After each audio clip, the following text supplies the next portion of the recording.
L'histoire d'amour d'Elliot et Carla Warren était de celle auquel tout le monde croyait.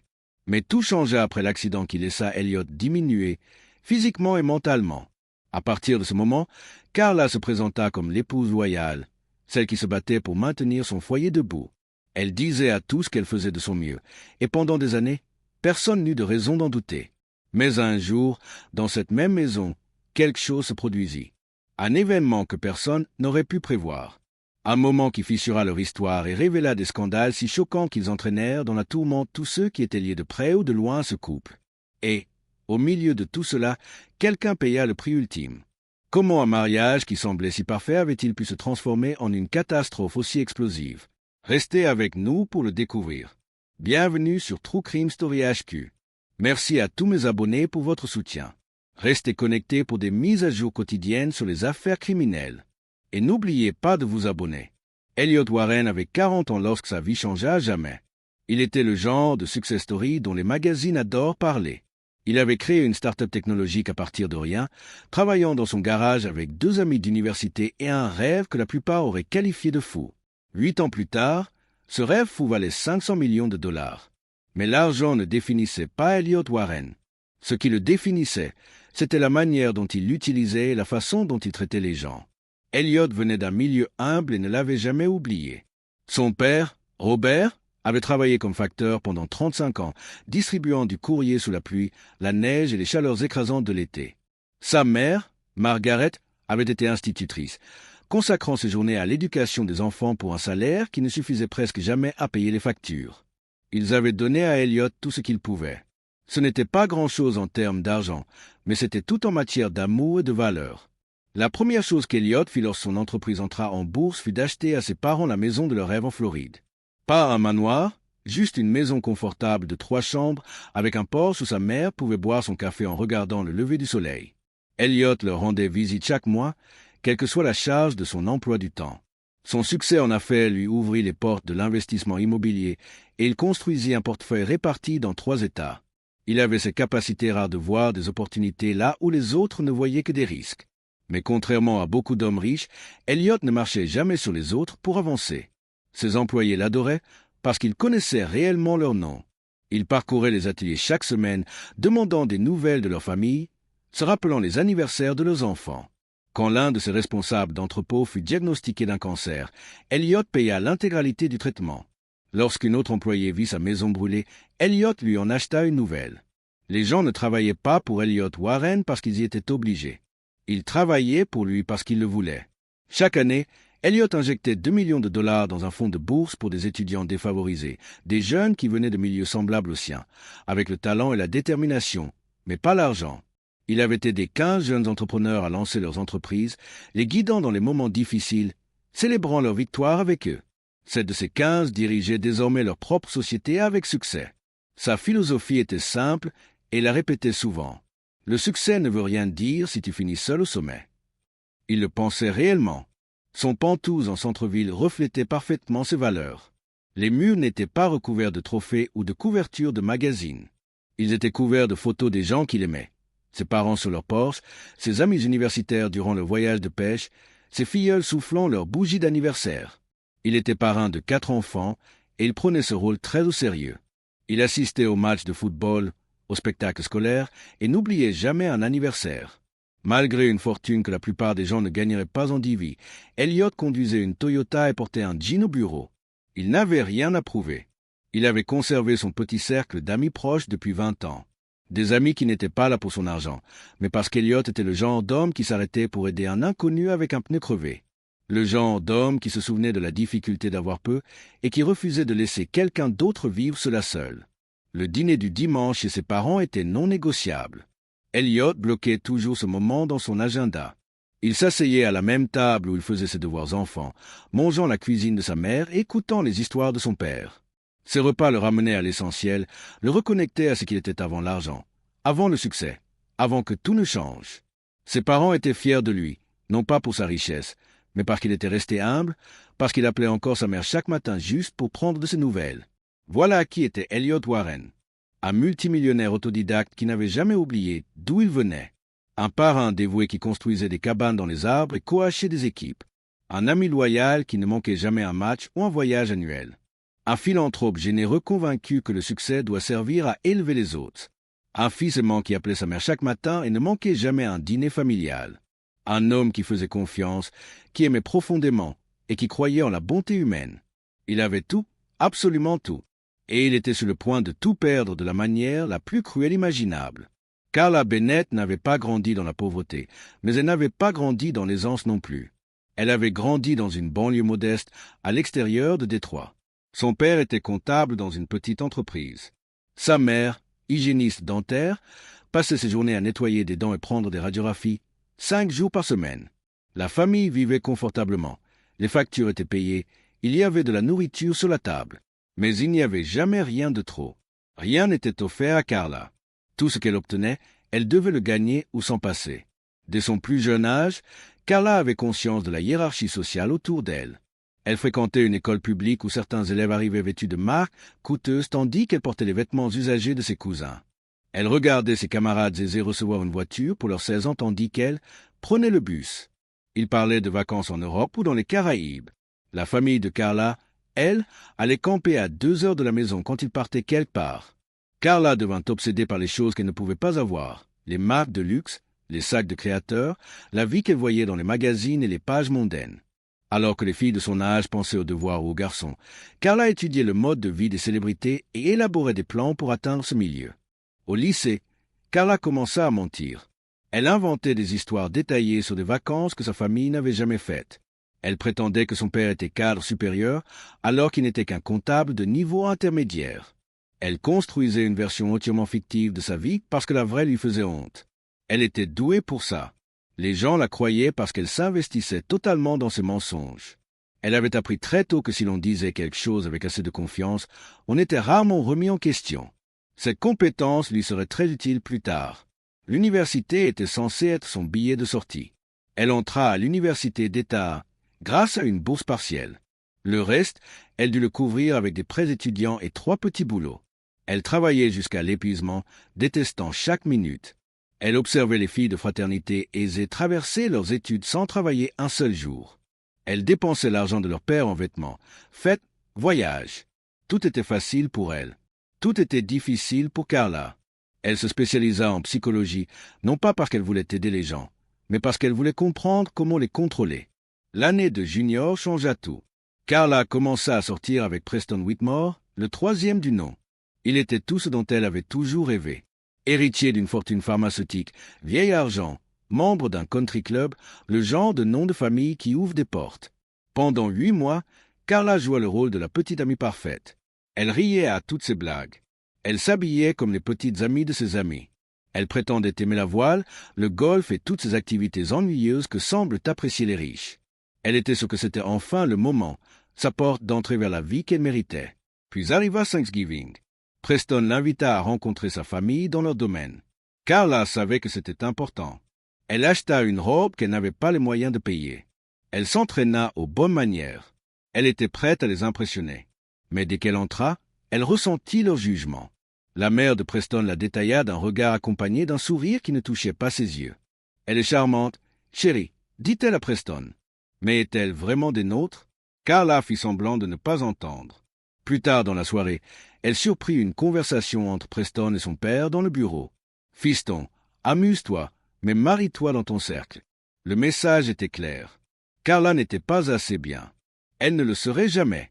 Preston rompit avec elle juste avant Noël. Par SMS. « Ma famille pense que nous ne sommes pas compatibles à long terme. » Tu comprends? Ainsi, 8 mois furent effacés par un simple texte. Carla fut dévastée, mais ce qui suivit détruisit définitivement quelque chose en elle. Quelques jours plus tard, Preston commença à sortir avec une débutante blonde du Connecticut, quelqu'un de son monde, quelqu'un approuvé par sa famille. 6 mois plus tard, Carla vit leur annonce de fiançailles dans le journal. Ils étaient parfaits ensemble.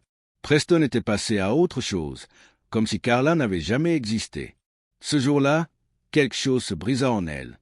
Elle se fit une promesse. « Je ne serai plus jamais jetée. La prochaine fois, c'est moi qui contrôlerai. La prochaine fois, je serai intouchable. » Ce n'était plus une question d'amour. C'était une question de pouvoir, de revanche contre tous ceux qui l'avaient fait se sentir insignifiante, chaque riche qu'il avait méprisé, chaque homme qu'il avait utilisé avant de la remplacer. Elle trouverait un moyen d'entrer dans leur monde. Et une fois à l'intérieur, elle prendrait tout ce qu'elle pourrait. Après l'université, Carla déménagea dans une grande ville et trouva un travail dans l'organisation d'événements. Elle était douée. Elle savait comment rendre les riches heureux, anticiper leurs désirs avant même qu'ils ne les expriment. Mais être bonne signifiait les servir, et cela la faisait se sentir inférieure. Elle voyait les riches clients à leur pire, capricieux, exigeants, insouciants avec l'argent parce qu'ils en avaient trop. Elle en vint à les mépriser autant qu'elle désirait désespérément faire partie d'eux. Cette contradiction la rongeait constamment. Carla fréquenta une série d'hommes riches les années suivantes. À chaque fois, elle tentait de devenir indispensable. Elle apprenait leurs habitudes. Elle devenait exactement ce qu'ils voulaient. Mais à chaque fois, le même schéma se répétait. Ils l'utilisaient un temps, puis la remplaçaient par quelqu'un de mieux, quelqu'un issu de leur propre classe sociale. Le cycle continue, utilisé, puis jeté. Cela renforçait sa croyance centrale. Les riches considèrent tous les autres comme jetables. À 32 ans, Carla était endurcie. Le temps jouait contre elle. Son horloge biologique tournait. Sa beauté ne durait pas éternellement. Elle avait besoin d'une solution permanente à son problème d'argent. Elliot rencontra Carla lors d'un gala de charité au bénéfice d'un hôpital pour enfants. Elle travaillait comme coordinatrice d'événements pour l'entreprise qui organisait la soirée. Elliot la remarqua immédiatement. Elle était magnifique, mais ce n'était pas que son apparence. Elle était charmante, attentive, d'une manière qui donnait l'impression qu'elle le voyait vraiment. Ils parlèrent pendant des heures de tout et de rien. Elle riait à ses blagues. Elle posait des questions sur son travail avec un intérêt sincère. Elle semblait se soucier des mêmes causes que lui. Leur romance fut rapide, 6 mois d'aventure et de rire. Carla lui fit découvrir des choses qu'il n'avait jamais expérimentées. Galeries d'art, théâtre, restaurants gastronomiques sans prix sur le menu. Elliot, lui, l'introduisit dans son monde, sa famille, ses amis, son entreprise. Elle s'intégrait partout. Ses parents l'adorèrent. Ses amis aussi. Tout semblait parfait. Il la demanda en mariage sur la plage où ses parents avaient passé leur lune de miel. Lorsqu'elle dit oui, Elliot eut l'impression d'être l'homme le plus chanceux du monde. Le mariage fut exactement ce qu'un mariage doit être. 300 invités, couverts par les pages mondaines, un véritable conte de fées. Ils partirent en lune de miel à Bali pendant 3 semaines. Les photos montraient 2 personnes réellement heureuses, réellement amoureuses. À leur retour, tout le monde disait la même chose. Elliot a trouvé sa moitié parfaite. Les 2 premières années de mariage le confirmèrent. Carla l'accompagnait partout, souriante, impeccable. Elle faisait du bénévolat avec lui. Elle semblait embrasser pleinement leur vie, y compris son engagement philanthropique. Son avocat avait insisté pour un contrat prénuptial. Elliot refusa. Quand on épouse quelqu'un, on y fait entièrement confiance. C'est ça, le mariage. C'était Elliot Warren dans toute sa naïveté, confiant, optimiste, croyant au meilleur chez chacun. Personne ne vit le moindre drapeau rouge. Ni ses parents, ni ses amis, ni même Elliot. Carla semblait dévouée, sincère, exactement ce qu'elle prétendait être. 2 ans après le mariage, Carla donna naissance à des jumelles. Emma et Lily Warren devinrent le monde d'Elliot. Il les appelait mes petits miracles et il le pensait du fond du cœur. Les filles adoraient leur père. Elliot entraînait leur équipe de football chaque samedi. Il leur lisait une histoire chaque soir, avec une voix différente pour chaque personnage. Il construisit lui-même une grande cabane dans le jardin, passant 3 week-ends à mesurer, marteler, ajuster pour la rendre parfaite. Les filles disaient à tout le monde « Papa, c'est notre héros ». La grossesse de Carla avait été difficile et nécessita des mois de repos à alité. Elliot engagea immédiatement une aide à temps plein. Il réorganisa entièrement son emploi du temps pour être présent auprès de Carla et s'assurer qu'elle ne manque de rien. Lorsque leur jumelle, née prématurément, dut rester 2 semaines en soins intensifs, Elliot ne quitta presque pas l'hôpital. De l'extérieur, il semblait être la famille parfaite. Un père accompli, une mère magnifique, 2 petites filles en bonne santé, le rêve américain. 2 ans après le mariage, Carla assista à une levée de fonds. Là, elle aperçut Preston Whitmore avec sa femme, la débutante du Connecticut. Il semblait heureux, riche, sur 2, tout ce que Carla avait toujours désiré. Elle s'approcha, espérant un signe de reconnaissance, peut-être des excuses. Mais Preston la regarda sans la reconnaître. « Ah, salut, désolé, c'est quoi ton nom déjà ?» 8 mois de relation, Une rupture qui avait façonné toute sa vie, et il ne se souvenait même plus d'elle. Ce soir-là, quelque chose se brisa définitivement en Carla. De retour chez elle, elle observa Elliot endormi à ses côtés. Dans son esprit tordu, il devint le symbole de tous les hommes qu'il avait rejetés, de chaque riche qu'il avait méprisé, de tous les Preston Whitmore qu'il avait fait se sentir insignifiante. La bonté d'Elliot lui parut condescendante. Sa générosité, un paiement. Son amour, de la pitié. La rage accumulée pendant des années trouva enfin une cible, la seule personne qui ne lui avait jamais fait de mal. C'était Carla Warren, une femme brisée, incapable de reconnaître l'amour sincère. Une femme devenue dangereuse, prête à commettre l'impensable. Pas parce qu'Elliot le méritait, mais parce que la blessure laissée par Preston n'avait jamais guéri. Certaines personnes naissent cruelles, d'autres le deviennent. Carla était les deux, et Elliot allait payer pour des crimes qu'il n'avait jamais commis. Le 15 mars 2019 commença comme un jour ordinaire pour Elliot. Il partit tôt à la salle de sport, ignorant que Carla avait déjà quitté la maison avec l'intention de le tuer. Pendant qu'il courait sur un tapis roulant, Carla gara sa BMW dans le parking de son immeuble de bureau à 6h47. Elle transportait des pinces coupantes, des gants et une lampe. Elle passa 11 minutes sous sa voiture et coupa sa conduite de frein aux 2/3, assez pour qu'elle fonctionne en ville, mais qu'elle lâche totalement sur l'autoroute. C'était un sabotage presque professionnel. Elle avait étudié chaque détail. Elliot arriva comme d'habitude, sans rien remarquer. Ce soir-là, après une réunion réussie avec des investisseurs japonais, il envoya un message à Carla. « Je rentre. Grande nouvelle. Je t'aime. » Elle ne répondit pas. Elle était dans un hôtel avec un amant. Elle effaça le message et continua sa soirée comme si de rien n'était. Le trajet du retour durait environ 35 minutes sur une route qu'il connaissait par cœur. Au bout de 15 minutes, la pédale de frein devint molle.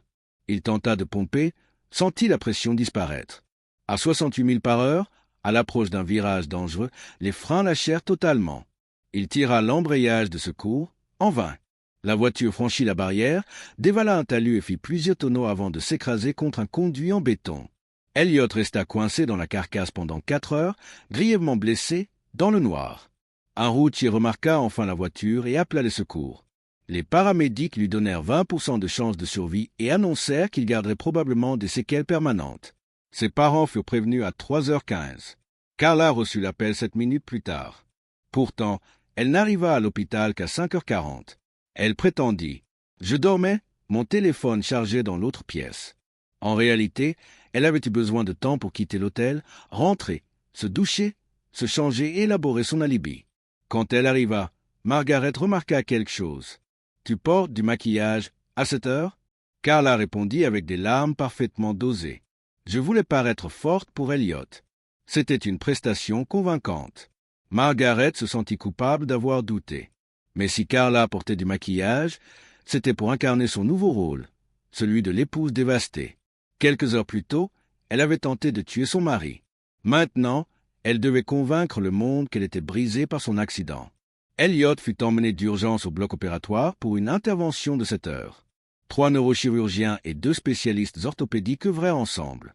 Pour réduire l'édème cérébral, il dut retirer temporairement une partie de son crâne. Sa colonne vertébrale fut stabilisée. Les vertèbres L3 et L4 étaient écrasées. On répara sa rate déchirée, son rein endommagé et une lésion au foie. À la fin, les médecins le plongèrent dans un coma artificiel. Son cerveau avait besoin de temps. Le pronostic était sombre et la famille fut préparée au pire. Pendant 3 semaines, Elliot resta inconscient. Ses parents se relayèrent à son chevet. Margaret lui tenait la main des heures durant. Robert lisait tout ce qu'il pouvait sur les traitements possibles. Carla, elle, venait chaque jour, mais restait à peine 30 minutes, juste assez pour prendre des photos qu'elle postait sur les réseaux. Aux côtés de mon mari, mon guerrier. Priez pour Elliot. Ses publications recevaient des milliers de messages admiratifs. Mais en coulisses, elle consultait déjà des avocats spécialisés en héritage. Elle posa même une question glaçante au neurologue. S'il reste comme ça, que deviennent ses biens? Le médecin fut choqué. Le 22e jour, Elliot ouvrit enfin les yeux. Ses parents pleuraient de joie. Mais la neurologue en chef, Dr Sarah Patel, expliqua rapidement la réalité. Une lésion cérébrale grave, touchant le lobe frontal. Elliot souffrait d'aphasie. Il comprenait tout, mais ne pouvait former les mots. De dysarthrie. Ses muscles ne permettaient plus une parole claire. Et son traumatisme spinal l'avait partiellement paralysé. Il devrait utiliser un fauteuil roulant à vie. Son intellect était intact, mais son corps ne répondait presque plus. La récupération serait limitée, peut-être 10 à 15% d'amélioration après des années de rééducation. Elliot était pleinement conscient, prisonnier d'un corps brisé. Il tentait de parler, mais seul des sons déformés sortaient. Ses jambes ne bougeaient presque plus. Ses mains manquaient de force. Il risquait d'étouffer en mangeant. Il respirait avec difficulté. Il n'avait plus aucun contrôle de ses fonctions corporelles. Chaque regard de pitié le torturait. Mais chez Carla, il voyait autre chose, un calcul froid, un masque qui ne trompait que les autres. L'enquête sur l'accident révéla vite une anomalie. Le mécanicien affirma que les freins étaient parfaits 3 semaines plus tôt. Un examen approfondi montra une coupure nette sur la ligne de frein, les marques d'un outil. Sabotage probable. Le détective Lionel interrogea Carla. Elle joua parfaitement son rôle, l'épouse bouleversée, fidèle, aimante. Pourtant, il nota dans son rapport « quelque chose cloche. Femme trop calme ». Faute de preuves, le dossier finit par se refroidir. 8 semaines après l'accident, Elliot rentra chez lui. La maison avait été transformée. Rampe, portes élargies, lit médicalisé, appareils partout. Ses parents proposèrent de l'accueillir, mais Carla refusa fermement. Il doit être chez lui. Je m'occuperai de lui. Elle joua la femme dévouée à la perfection, et tout le monde la crut. En une nuit, Elliot perdit tout. Sa carrière, son autonomie, sa voix, son corps. Il ne lui restait que son esprit intact, lucide, condamné à tout ressentir sans pouvoir agir. Et la personne qui contrôlait désormais son existence était celle qui l'avait mené à cet état. Ses filles, Emma et Lily, n'avaient que 4 ans lorsque leur père devint un homme brisé. Avant l'accident, il était pour elle un géant tendre, toujours prêt à jouer. Désormais, elle ne retrouverait plus jamais cet homme-là. Elliot avait été pour ses filles un père attentif. Il construisait leur cabane, entraînait leur équipe de football et inventait des voix amusantes pour les histoires du soir. Après l'accident, tout changea. Les visites d'enfants furent limitées. Les médecins jugeaient la vision du père comateux trop traumatisante. La nounou, Sarah, les amena une fois. Les fillettes pleurèrent tout du long. Margaret décida immédiatement. On doit les protéger de ça? Lors de la 3e semaine du coma, Carla convoqua une réunion familiale. Fatiguée en apparence, elle affirma que les filles avaient besoin de stabilité et qu'elles ne devaient plus voir leur père dans cet état. Elle proposa qu'Emma et Lily vivent temporairement chez leurs grands-parents. Cela sembla raisonnable. Robert et Margaret acceptèrent, convaincus qu'elle pensait au bien des enfants. Carla promit de visiter chaque week-end. Mais ses intentions étaient tout autres. Elle voulait éloigner les filles pour recevoir ses amants et pour maltraiter Elliot sans témoin. Les enfants posent des questions, remarquent les choses. Elle ne voulait pas de ça. Très vite, le temporaire devint permanent. Le premier week-end, Carla ne vint pas. Le second, elle resta 1 heure, collée à son téléphone. Le 3e, elle envoya seulement un message, débordée par les soins d'Elliot. Les visites devinrent mensuelles. Les petites demandaient chaque jour « Quand maman revient ?» Margaret les rassurait tant bien que mal. Robert et Margaret devinrent leurs parents de cœur. Ils les inscrivirent à l'école près de chez eux, instaurèrent des routines douces, petit déjeuner ensemble, sorties au parc, histoire du soir avec 1000 voix comme Elliot le faisait. Les fillettes s'adaptèrent étonnamment vite. Elles cessèrent de réclamer leur mère aussi souvent. Le lien avec leurs grands-parents devint solide et profond. Carla, elle, n'utilisait ses filles que pour sauver les apparences. Quand des amis venaient, elle conduisait en Floride pour les récupérer, les gardait quelques heures, puis les ramenait aussitôt. Elle publiait des photos avec des hashtags tels que #MommyDaughterTime ou #FamilyStrong, jouant à la mère exemplaire. La vérité, elle ne restait jamais plus de 2 ou 3 heures avec elle. Au 4e mois, Margaret sentit que quelque chose n'allait pas du tout. Quelle mère abandonne ainsi ses enfants? Robert tenta de défendre Carla. Elle souffre. Son mari est handicapé. Donnons-lui du temps. Mais Margaret n'y croyait plus. Et elle commençait aussi à douter des soins donnés à Elliot. Au 5e mois, ils décidèrent de faire une visite surprise. 8 heures de route jusqu'à la maison d'Elliot. Depuis l'allée, ils appelèrent. « On est là. » Surprise. Carla paniqua. Elle avait un amant chez elle et la maison était en désordre. Elle ne pouvait les laisser entrer. « Vous ne pouvez pas entrer. Elliot est très malade. On part à l'hôpital. » Margaret insista. Carla refusa catégoriquement. Ils repartirent, et Margaret, furieuse, répéta « Quelque chose ne va pas. Je le sens. » Pendant ce temps, Elliot souffrait de l'absence de ses filles. Il avait leurs photos partout autour de lui. Il voulait les serrer dans ses bras, jouer, parler, mais son corps refusait d'obéir. Carla utilisait sa douleur pour le briser davantage. Les filles vont très bien sans toi. Elles ne demandent presque plus après toi. Elles préfèrent leurs grands-parents. Tu n'es plus qu'un souvenir triste. Chaque mot était un mensonge. Emma et Lily pensaient à lui chaque jour. Carla avait détruit non seulement son mari, mais aussi son rôle de mère. Les fillettes devinrent des dommages collatéraux dans son plan. C'est à ce moment-là qu'Helena Wright entra dans l'histoire. Elle avait 47 ans, immigrée africaine, veuve depuis 5 ans et travaillait depuis 22 ans dans les soins aux personnes âgées et handicapées. Ses références étaient excellentes. Toutes les familles la décrivaient comme bienveillante et professionnelle. Elle parlait bien anglais, avec un léger accent. Carla remarqua immédiatement sa vulnérabilité. Son visa de travail dépendait de son emploi. La perdre signifiait être renvoyée dans son pays. Et c'est exactement ce que Carla voulait, une employée expérimentée, et totalement à sa merci. Carla avait étudié plusieurs aides-soignantes avant de choisir Helena, ciblant spécifiquement sa vulnérabilité. Son statut de visa la rendait contrôlable. Lors de l'entretien à la maison, Elliot était dans son fauteuil. Helena vit ses yeux remplis de tristesse et ressentit immédiatement de la compassion pour cet homme visiblement traumatisé. Carla lui donna des instructions qui semblaient raisonnables. « Mon mari a besoin de soins complets. Je superviserai tout. » Elle proposa un bon salaire de $800 par semaine, plus logement et nourriture. Helena accepta, motivée par le besoin de travail et sa compassion pour Elliot. La première semaine passa normalement.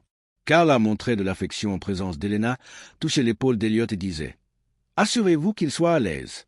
Il est tout pour moi. » Mais dès le 4e jour, Carla changea. « Ne le nourris pas si je dis d'attendre. Je contrôle son emploi du temps. » Helena protesta, mais le nutritionniste dit qu'il a besoin de 4 repas par jour. Carla répondit froidement « Je dis ce que je dis. Souviens-toi qui te paie. » Ce fut le premier signe d'alerte. Helena commença un journal cette nuit-là, notant tout, date, heure, incidents et conversations, en tagalog, sa langue maternelle, cachée dans un tiroir verrouillé. Elle pressentait que ces notes pourraient un jour être cruciales. Au 2e mois, les instructions de Carla devinrent cruelles. « Pas de déjeuner aujourd'hui, il m'a mise en colère. » Helena protesta encore. « Il a besoin de nutrition. » Carla s'emporta. « Tu oses me contredire? Tu n'es que l'aide. » Puis la première menace directe. « Je peux appeler l'immigration à tout moment. Un appel et tu pars. » Lorsque l'un des amants de Carla arriva, il fut présenté comme un ami aidant aux soins. Helena comprit la vérité.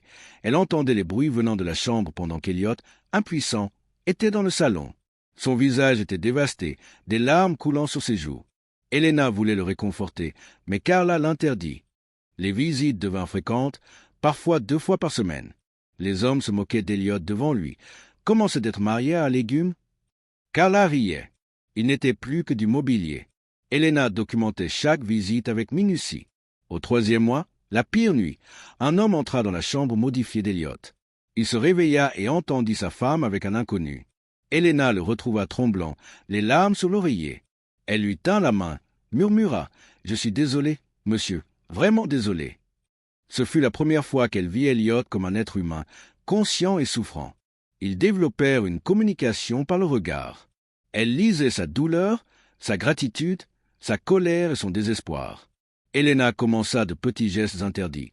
Couverture supplémentaire, musique douce, ouvrir les fenêtres. Elle lui parlait chaque matin. « Comment allez-vous aujourd'hui, monsieur Elliot ?» Elle lui racontait les nouvelles, la météo, des histoires de son pays natal. Ses yeux répondaient. Ces moments étaient tout ce qui lui restait d'humanité. Au 4e mois, Helena assista à une agression physique. Carla gifla Elliot, crie « Tu me rends malade. » Meurs. Helena eut un mouvement de protestation.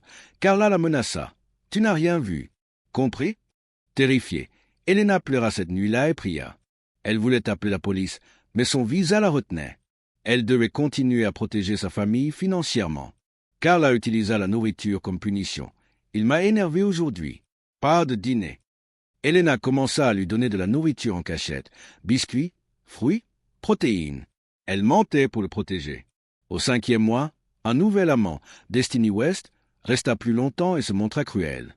Il ridiculisait Elliot pour son fauteuil et sa parole, disant « C'est comment d'être inutile ?» Carla riait et encourageait ses moqueries. Elena nota tout dans son journal. Au 6e mois, Elena était à bout. Insomnie, perte de poids, anxiété constante. Elle se confia à son prêtre. « J'assiste à des péchés terribles tous les jours. Si je parle, mes enfants souffriront et je serai déporté. » Le prêtre lui dit, « Dieu voit tout. La vérité finit toujours par émerger. Priez pour la sagesse. » Elena n'avait pas de solution. Seulement la souffrance de ce qu'elle savait ne pouvait empêcher. Au 7e mois, Destiny West était devenu le partenaire principal de Carla. Il venait 3 à 4 fois par semaine et s'était presque installé dans la maison. Il redécorait, déplaçait les meubles et prenait le contrôle de la chambre d'amis comme si Elliot n'existait pas. Carla et Destiny parlaient ouvertement de leur avenir pendant qu'Elliot était là, présumant qu'il ne comprenait pas. Ils évoquaient vacances, maison, vie commune, répétant sans cesse « une fois qu'il sera parti ». Elliot entendait tout. Sa mémoire restait intacte malgré son corps paralysé. Destiny avait même amené un conseiller financier pour discuter des actifs d'Elliot, comme s'il était déjà mort. Carla forgeait les procurations et transférait de l'argent. Un compte commun de 1,2 million de dollars, plan de compte offshore, investissement en bitcoin, police d'assurance vie de 15 millions. « Il suffit d'attendre » disait Carla. Destiny répondit « Combien de temps ?»« Je me lasse d'attendre. » Au 8e mois, leur conversation devint ouvertement dangereuse. « Il prend trop de temps à mourir naturellement », se plaignit Destiny. Carla acquiesça. Puis Destiny dit « Alors, nous avons aidé les choses. » C'était la première conversation de planification directe du meurtre. Elliot entendait chaque mot, mêlant terreur et rage. Ils discutèrent des méthodes comme on planifie une soirée. Suffocation avec un oreiller, overdose de médicaments, famine jusqu'à l'insuffisance d'organes, noyade dans la baignoire. Chaque méthode était évaluée pour le risque policier. « Il faut que ce soit incontestable », insistait Carla. Ils fixèrent un délai. Destiny voulait Elliot mort pour Noël. Carla accepta. 3 semaines pour planifier. Ils créèrent des alibis, discutèrent même des funérailles et de la répartition de l'héritage. 60e, Destiny prenant plus de risques. Tout cela se faisait à quelques mètres d'Elliot, écoutant tout. 8 mois et 2 semaines après l'accident, Elliot était au bord de l'effondrement psychologique, souhaitant la mort chaque jour. Elena était son seul soutien, mais elle ne pouvait le sauver. Ses parents venaient 1 fois par mois, mais ils ne pouvaient rien leur dire. Carla jouait son rôle à la perfection, rendant impossible de révéler la vérité. Un matin, Elena annonça que les parents d'Elliot viendraient le lendemain. Carla s'énerva. « Pourquoi ne pas me l'avoir dit plus tôt ?» Elle envoya immédiatement Elena faire des courses. Avant de partir, Elena vit Carla placer le fauteuil d'Elliot près de la chambre principale. « Reste là, ne bouge pas », dit-elle en riant cruellement. Il était impuissant. Carla et Destiny entrèrent dans la chambre, porte grande ouverte, bruyant, assurant qu'Elliot entendait tout. Il se moquait de sa famille et parlait du plan de meurtre, Noël comme échéance, suffocation comme méthode, et Elena comme alibi pour la négligence. À ce moment, quelque chose en Elliot céda physiquement. Une poussée massive d'adrénaline traversa son corps, déclenchant des convulsions incontrôlables. Des sons gutturaux sortirent de sa gorge. La chambre se tut immédiatement. « C'est quoi ce bordel ?» demanda Carla. Destiny répondit calmement. « Ton mari. Il fait du bruit. » Carla, furieuse et nue, sortit de la chambre. « Tu ne peux pas rester tranquille, espèce d'invalide » hurla Carla. Les yeux d'Elliot se posèrent sur elle, emplis de haine. Des larmes coulaient sur ses joues tandis que son corps continuait de convulser, incontrôlable. Destiny apparut derrière Carla, enveloppée dans un drap, amusée. « Quel fardeau !» dit Carla, même pas capable de rester calme. Destiny haussa les épaules. « Ignore-le. Reviens au lit. » Mais Carla vit quelque chose dans ses yeux qui la troubla. Conscience, rage, reconnaissance. Elle le poussa violemment. Le fauteuil bascula. Elliot s'écrasa sur le sol. Sa tête heurta le parquet. Les deux rirent. Carla lui dit « Reste là ». Il resta au sol 23 minutes, le crâne saignant légèrement, le corps douloureux, l'esprit enragé. Elena revint par hasard et découvrit Elliot au sol.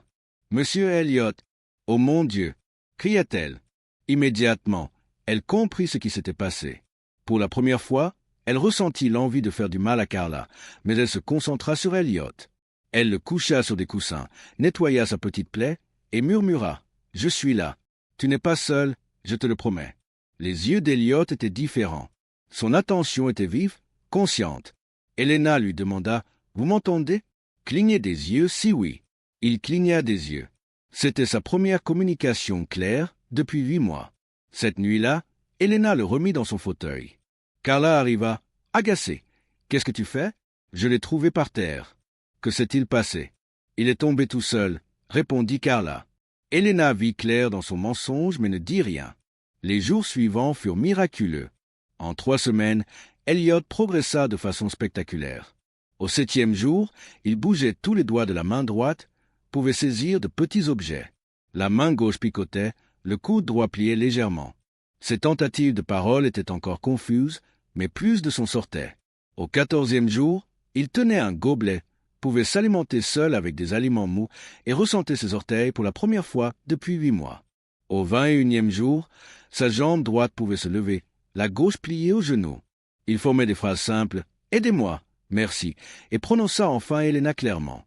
Au 28e jour, il put se tenir debout avec Elena, jambes tremblantes, tenant le fauteuil, 30 secondes avant de se rasseoir, épuisé mais victorieux. Son langage s'améliorait. Phrases encore brisées mais compréhensibles, gardez le secret. Elle me tuera. Ils planifièrent leur prochaine étape en secret. Elliot pouvait maintenant écrire sur un bloc-notes. Besoin de preuves? Caméra. Elena comprit et acheta 8 caméras sans fil avec stockage cloud, expédiées au bureau de poste pour éviter que Carla ne voie. La 4e semaine, Carla entra presque en surprenant Elena aidant Elliot à se tenir. Elena réussit à le remettre dans son fauteuil avant que Carla ne remarque et lui raconta qu'elle changeait juste les draps. Carla observa Elliot, ses yeux vacants, salivant légèrement. Un acte parfait. Elle perdit intérêt et partit. Destiny, quelques jours plus tard, remarqua dans le couloir. N'a-t-il pas l'air différent? Elliot fixa le vide pour simuler l'inaction. Carla rit. Paranoïaque. Toujours le même légume. Mais en réalité, le cerveau d'Elliot se réorganisait. Son corps refusait de se soumettre. Carla ignorait totalement que sa victime devenait son juge. La première semaine de décembre, Carla annonça qu'elle et Destiny partaient faire du shopping à Miami pour le week-end. Quand elles revinrent lundi, elle raconta gaiement leur escapade. C'était l'occasion parfaite pour Elena et Elliot d'installer les caméras sans se faire surprendre. La mobilité d'Elliot s'était beaucoup améliorée. Il pouvait maintenant marcher avec un soutien et aider Elena à placer chaque caméra, donnant des instructions précises. Cet angle est meilleur. Sa parole devenait plus claire chaque jour. Ils installèrent les caméras dans toutes les zones stratégiques de la maison et vérifièrent la qualité audio et vidéo. Elliot fit même appel à un ancien responsable de son immeuble pour aider à l'installation, payant le silence du technicien. Le dimanche soir, toutes les caméras étaient opérationnelles. Carla ne remarqua rien à son retour lundi. Ce que les caméras enregistrèrent au cours des 4 semaines suivantes était accablant. Dès le premier jour, Carla et Destiny discutaient ouvertement de plans pour le meurtre dans leur chambre, ignorant qu'on pouvait les entendre. « J'ai étudié l'étouffement », dit Destiny. « C'est paisible si c'est fait correctement. »« Combien de temps ?» demanda Carla. « 2 minutes. Il suffit de maintenir l'oreiller fermement. » Carla s'inquiéta des traces visibles, mais Destiny expliqua. « Passer son visage contre l'oreiller. Cela ressemble à un sommeil naturel. » La conversation dura 47 minutes, chaque détail étant enregistré en audio cristallin. Le 3 décembre, Destiny apporta des documents financiers dans le salon. Les relevés bancaires montraient que Carla avait déjà transféré 1,8 million et les polices d'assurance vie, 3 au total, s'élevaient à 15 millions, avec Carla comme bénéficiaire unique. Ils discutèrent de la répartition de l'argent. « Je prends 9 millions, toi 6 millions, dit Carla. » Destiny ajouta. Plus ce que nous avons déjà transféré à l'étranger. Le 5 décembre, Carla effectua des recherches sur Google, capturées par la caméra. Combien de temps un handicapé peut survivre sans nourriture, overdose médicamenteuse chez les quadriplégiques, enquête sur les morts suspectes, suffocation par oreiller détectable? Tout était minutieusement enregistré. Le 6 décembre fut le moment décisif. Carla et Destiny, dans le bureau avec du vin, baissèrent complètement leur garde. Ils parlèrent de l'accident initial, ricanant sur la chance qu'Elliot ait survécu, et planifièrent sa mort le 27 décembre, jour choisi pour que ses parents et Elena soient absents. Carla prévoyait de le droguer la veille et de le suffoquer avec un oreiller pendant que personne ne regarderait, simulant une mort naturelle. Elle expliqua que le médecin signerait le certificat pour insuffisance respiratoire, une complication attendue. Tout était enregistré en vidéo 4K avec audio clair, preuve complète de préméditation, de méthode, de chronologie et de motifs. Le 14 décembre, les caméras captèrent Carla dans la chambre, testant l'oreiller sur Elliot, sans appuyer, juste pour s'entraîner. « Je veux bien faire. » Le 18 décembre, Carla annonça à Elena qu'elle prendrait congé le 27, seule avec Elliot. Les caméras montrèrent son sourire froid et calculateur, tandis que Destiny approuvait silencieusement depuis l'encadrement de la porte. Du 20 au 22 décembre, les parents d'Elliot et les jumelles vinrent pour Noël. Elliot n'avait pas vu ses filles depuis des mois. Quand Emma et Lily entrèrent, il pleura, partagé entre joie et douleur. Margaret les encouragea. « Allez, faites un câlin à papa. » Les filles s'approchèrent timidement et l'embrassèrent.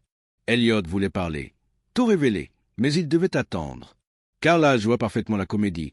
Elle fit des biscuits avec les filles, s'occupa d'Elliot, disant « Laisse-moi te mettre plus à l'aise, chérie. » Ses parents ne se doutaient pas que la vérité était enregistrée dans le cloud, prête à révéler la véritable nature de la femme qu'ils croyaient sainte. Le 26 décembre, quelques heures après le départ des parents, Carla et Destiny tinrent leur dernière conversation avant le meurtre prévu. « Ils sont partis ?»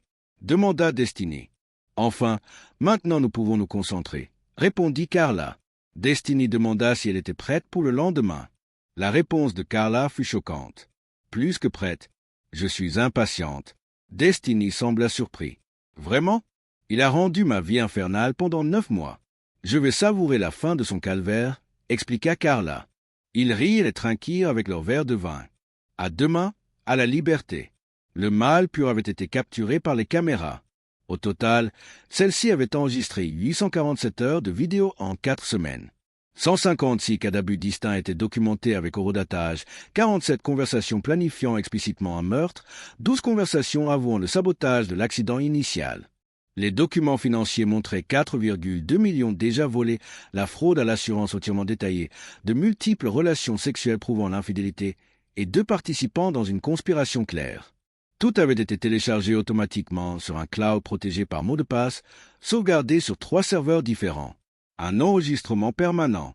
Le 23 décembre, Elena profita de son jour de congé pour consulter l'avocat Michael Richardson, suivant les instructions d'Elliot.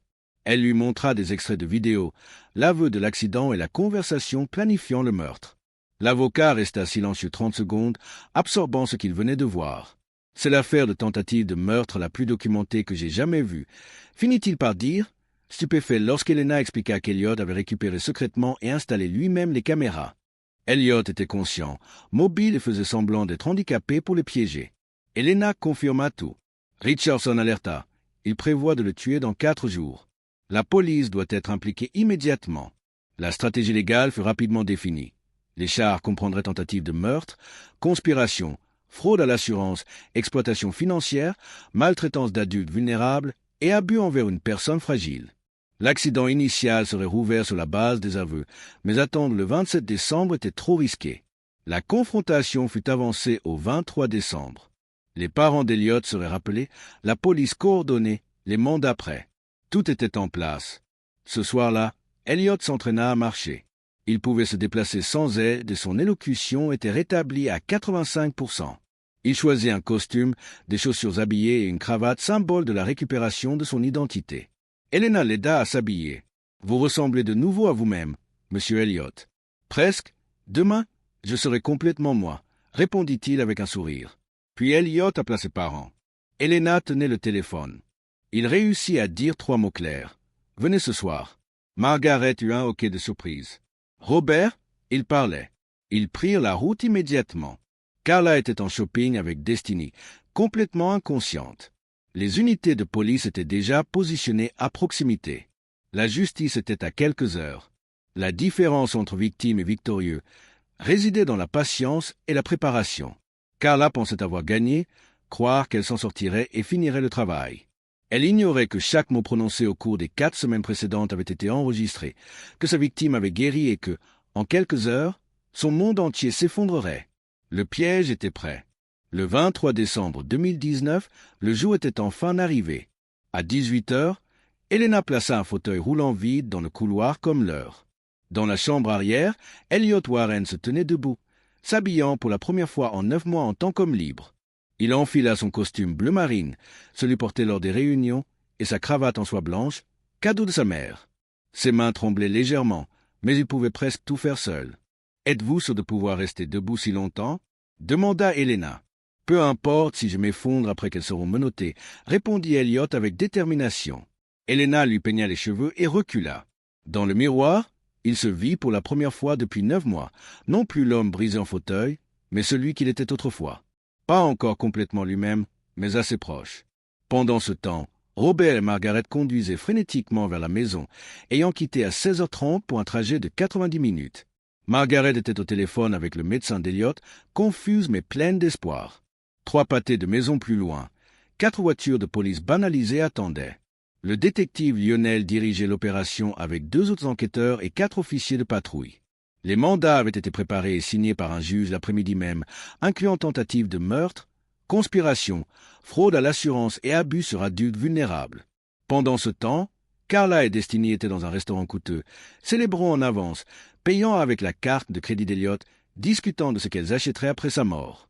Aucun remords, seulement de l'anticipation. Elles terminèrent le dîner à 18h47 et rentrèrent chez elles. Être à la maison avec lui est si déprimant, dit Carla. Pas pour longtemps, répondit Destiny. À 18h52, la voiture de Robert entra dans l'allée. Elena attendait et ouvrit immédiatement la porte. « Monsieur et Madame Warren, merci d'être venus. » Margaret passa précipitamment devant elle. « Où est Elliot? Va-t-il bien ?» La voix d'Elena mêlait excitation et tension. « Mieux que bien. Venez dans le salon, s'il vous plaît. » Ils la suivirent et virent le fauteuil roulant vide. Le cœur de Margaret se serra. « Où est-il? Où est mon fils ?» Elena leur fit signe de s'asseoir. Il sera là dans un instant. Robert exigea des explications. « Monsieur Elliot veut vous le dire lui-même, » répondit simplement Elena. La voix de Margaret monta. « Nous dire quoi ?» Elena sourit. Tôt. À 19h03, des pas se firent entendre dans le couloir. Margaret se leva. « Qui est-ce » Le sourire d'Elena s'élargit. « C'est Monsieur Elliot. » La porte s'ouvrit et Elliot Warren entra. Il marchait sans aide, droit et fort, vêtu d'un costume. Margaret hurla et se couvrit la bouche. Robert resta figé, incapable de comprendre ce qu'il voyait. « Elliot » murmura son père. La voix d'Elliot était claire et forte. « Salut, maman. Salut, papa. » Une phrase complète, parfaitement prononcée. Margaret s'effondra dans son fauteuil. « Oh mon Dieu! Oh mon Dieu !»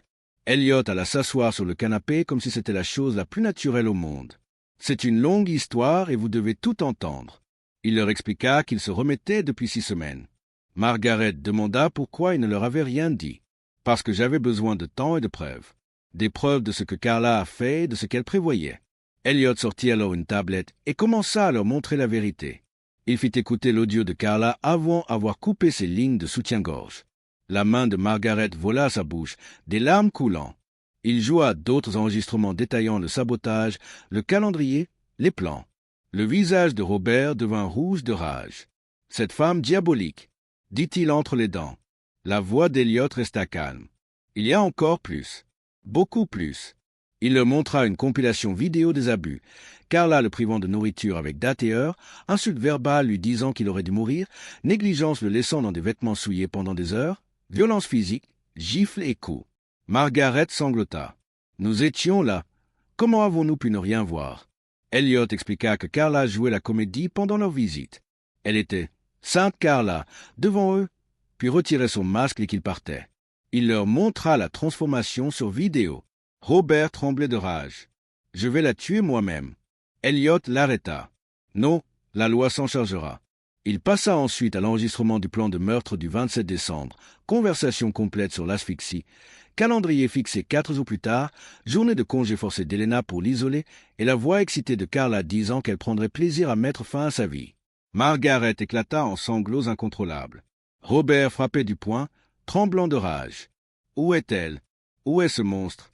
Elliot leur expliqua qu'elle serait bientôt chez elle et que lorsqu'elle franchirait cette porte, tout serait terminé. La police attendait. Il les avait appelés des heures auparavant. À 19h15, des phares apparurent dans l'allée. Elena envoya un message aux policiers. « Ils sont là. » Carla et Destiny entrèrent par le garage, riant et portant des sacs de shopping. Elles marchèrent vers le salon, toujours en train de rire. Puis elles s'arrêtèrent net dans l'encadrement de la porte. Robert et Margaret étaient assis sur le canapé, visage de pierre. Le sourire de Carla disparut instantanément. « Oh, vous ne m'aviez pas dit que vous reveniez, » murmura-t-elle, la voix haute et nerveuse. Margaret ne répondit pas, la fixant simplement. « Tout va bien » demanda Carla. Destiny sentit la tension et tenta de partir. Où crois-tu aller? Dit Robert d'une voix glaciale. Destiny bafouilla qu'elle voulait leur laisser de l'intimité. Tu devrais rester, dit Robert. Cela te concerne aussi. Margaret se leva lentement et marcha vers Carla. Qu'est-ce qui ne va pas? Qu'est-ce qui ne va pas? Ta voix monta. Femme méchante, dégoûtante, vile. Carla recula. Je ne comprends pas. Margaret l'interrompit. Ne mens plus. Plus jamais. Nous savons tout. Les yeux de Carla parcoururent la pièce. Savoir quoi? Robert répondit pour sa femme. L'accident, les affaires, les abus, le projet de meurtre. Le visage de Carla perdit toute couleur. C'est insensé, murmura-t-elle. Margaret s'avança encore. Tu as torturé mon fils. Carla tenta de parler. Je ne sais pas ce qu'il vous a dit, mais Margaret la gifla violemment. Le son résonna dans la pièce. Carla recula, main sur la joue, choquée. Elle leva la main pour riposter, mais se figea. Quelque chose attira son regard. Dans le couloir derrière les parents, Elliot sortit. Ses pas étaient assurés et forts. Il entra dans la lumière. Les yeux de Carla s'écarquillèrent. Toi? Elliot avança et se tint droit. Destiny halta et agrippa le bras de Carla. Tu peux marcher? Murmura-t-elle. La voix d'Elliot était claire et indiscutable. Depuis 6 semaines. Carla balbutia que c'était impossible. Elliot sourit, sans humour. Drôle, c'est ce que vous disiez pour l'accident. Et pourtant, me voici. Je marche, je parle et je me souviens de tout. Carla tenta d'expliquer, mais Elliot la coupa. Il énuméra tout ce qu'elle avait fait. Couper ses lignes de soutien-gorge, le priver de nourriture, l'abuser, l'humilier, planifier de l'étouffer. Le 27 décembre, Destiny demanda à Carla comment il savait. Elliot sortit son téléphone et fit écouter des enregistrements. La confession de Carla, sa discussion sur l'asphyxie, sa voix disant qu'elle prendrait plaisir à mettre fin à sa vie. Les jambes de Carla fléchirent, elle se soutint à l'encadrement de la porte. « Vous nous avez enregistrés ?» Elliot lui raconta les 8 caméras, 4 semaines de vidéo, 847 heures au total, chaque adultère, chaque abus, chaque plan de meurtre, tout sauvegardé et admissible en justice. Carla tomba à genoux. « Elliot, je suis désolé. Es-tu désolé pour ce que tu as fait ou pour t'être fait prendre ?» demanda Elliot. Elle tenta d'expliquer qu'elle était dépassée et incapable de gérer un mari handicapé. « Donc tu as essayé de me tuer 2 fois ?» demanda Elliot.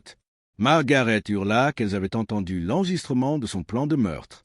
Carla changea de tactique et prétendit qu'Elliot mentait et les manipulait. Robert la coupa. « Nous avons vu la vidéo et entendu ta voix. » Alors la rage de Carla éclata. « Salaud, tu étais censé mourir. L'accident aurait dû te tuer. » Ses véritables sentiments éclatèrent enfin. Elle admit qu'elle devait s'occuper de lui, le nourrir, le surveiller, et qu'il aurait dû être déjà mort. Destiny tenta de s'approcher de la porte. Elliot l'arrêta. « Tu vas quelque part? »« Non, cela concerne Carla et moi. Tu n'iras nulle part. » Elliot leva la main pour faire un signal. La porte d'entrée s'ouvrit. Le détective Lionel entra avec 3 officiers. Personne ne bouge. Carla tourna sur elle-même et hurla en voyant la police. Le détective annonça leur arrestation. Carla insista. Elle n'avait rien fait. Le détective énuméra les charges, tentative de meurtre, conspiration, fraude à l'assurance, exploitation financière et abus sur adultes vulnérables. Les officiers s'approchèrent avec des menottes. Destiny leva les mains et demanda son avocat. Carla se jeta sur Elliot, hurlant qu'il l'avait piégée. Les officiers la saisirent et la maîtrisèrent alors qu'elle se débattait violemment. « C'est un piège ?» cria-t-elle. La réponse du détective fut simple. « Non, madame, c'est la justice. » Carla continua de crier qu'elle était sa femme et qu'elle s'occupait de lui. Elliot s'avança calmement. « Vous voulez connaître la pire partie? J'aurais pardonné l'accident. J'aurais accepté le handicap. Mais vous ne m'avez pas seulement blessé, vous en avez pris plaisir. » Il se pencha vers les officiers. « Les voici. Arrêtez-les. » Les officiers les conduisirent vers des voitures séparées. Carla était hystérique, hurlant qu'il était censé mourir et que tout était parfait jusqu'à ce qu'il gâche tout. Destiny resta silencieux et froid, jetant à Elliot un regard de pure haine. Les voitures s'éloignèrent. Les voisins observaient depuis leur pelouse. Des camions de presse étaient déjà arrivés. Elliot ignora les questions criées et retourna à l'intérieur. 9 mois de torture. 6 semaines de planification. Un moment parfait de révélation. Carla pensait devenir veuve pour le nouvel an. À la place, Elle devint prisonnière pour Noël. La justice avait été rendue. Les arrestations du 23 décembre 2019 n'étaient que le début. La police saisit immédiatement tous les appareils électroniques de la maison. Les 8 caméras furent confisquées comme preuve. Les comptes cloud furent saisis et conservés. Une équipe médico-légale commença l'énorme tâche de visionner 847 heures de vidéos.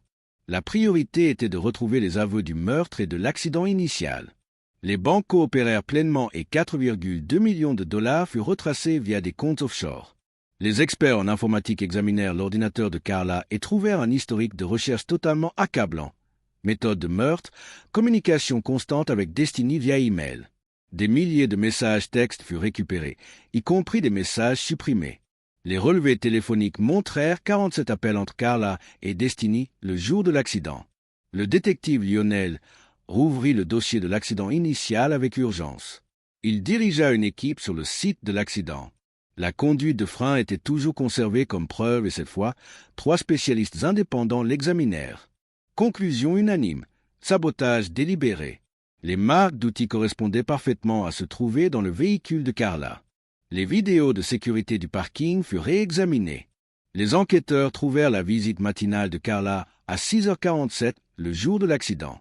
La vidéo améliorée montrait qu'elle portait un sac, passait 11 minutes sous la voiture d'Elliott, puis ressortait sans le sac.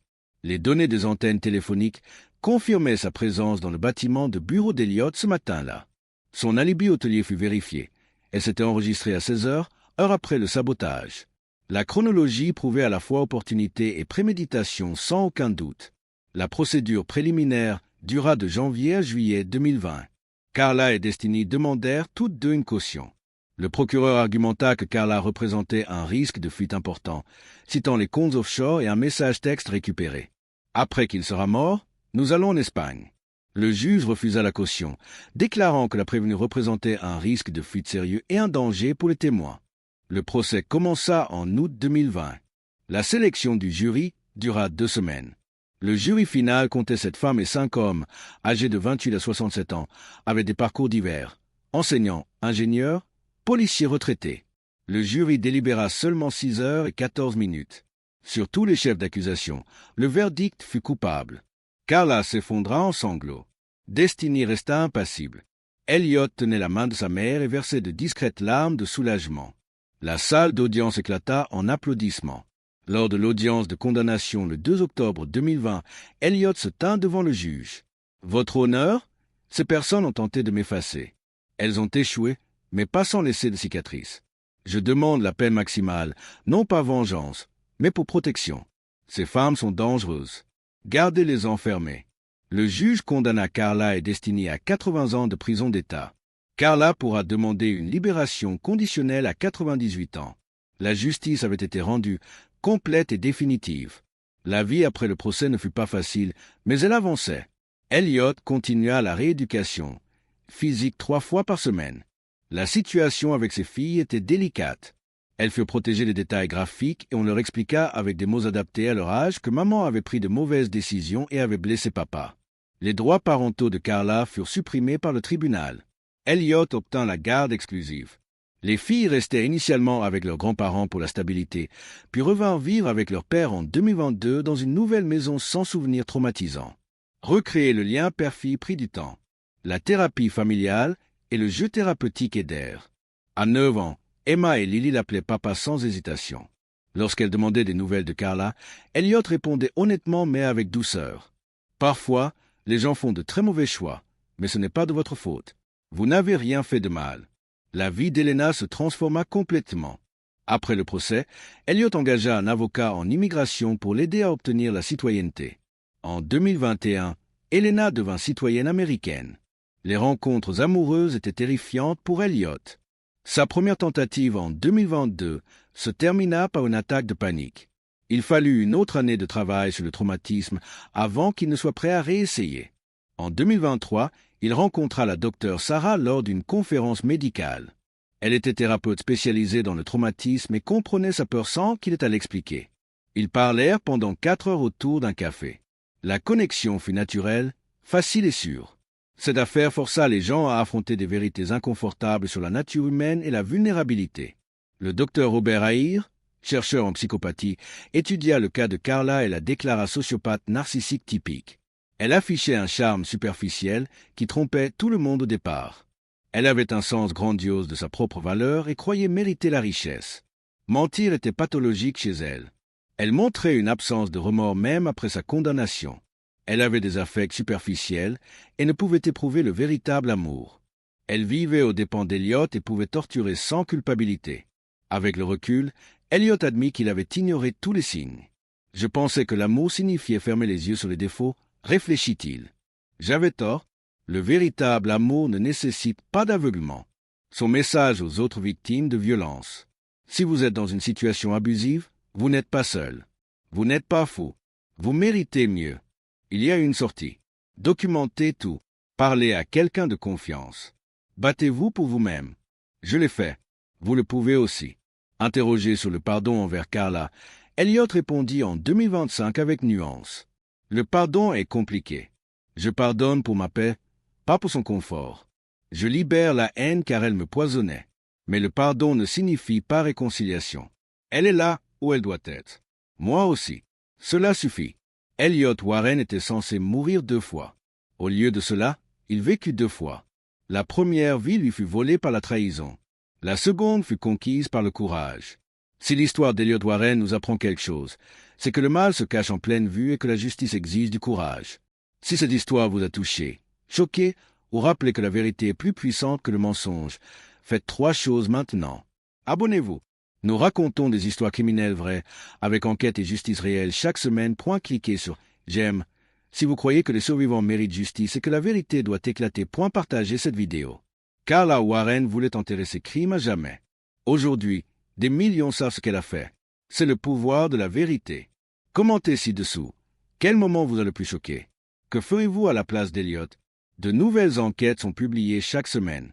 Le prochain cas sera encore plus sombre. D'ici là, rappelez-vous ce qu'Elliot a prouvé. Vous êtes plus fort que vos circonstances. Et la vérité, avec du temps et du courage, gagne toujours. Restez fort et ne cessez jamais de vous battre pour ce qui est juste.